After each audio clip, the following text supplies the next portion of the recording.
எல்லா கோயில்களும் சிவாலயங்கள் என்று சொன்னாலும் திருவண்ணாமலை மட்டும் மகத்துவம் உடையதாக பல லட்சம் பக்தர்களை ஈர்ப்பதாக இருக்கிறதே எப்படி? இந்த கேள்வி பல பேர் மனத்திலே எழுந்திருக்கலாம். அதற்கொரு விடை சொல்கிறேன். நீங்கள் திருவண்ணாமலை மலை முழுவதும் வலம் வந்தாலும், கோயிலுக்கு உள்ளே சென்று பல பகுதிகளில் பார்த்தாலும், மலையின் சுற்றுப்பிரகாரங்களில் வருகிற போது கவனித்தாலும் பல ஜீவன் முக்தர்கள் சமாதியாகியிருக்கிற திருக்கோயில்களை காண முடியும்.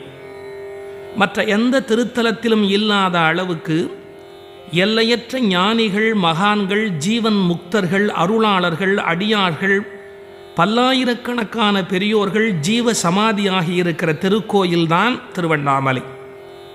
அதனால்தான் தமிழ்நாட்டிலேயே எந்த ஒரு திருக்கோயிலும் மக்களை ஈர்க்க முடியாத அளவுக்கு பல லட்சம் பக்தர்களை ஈர்க்கக்கூடியதாக திருவண்ணாமலை இப்போது காட்சி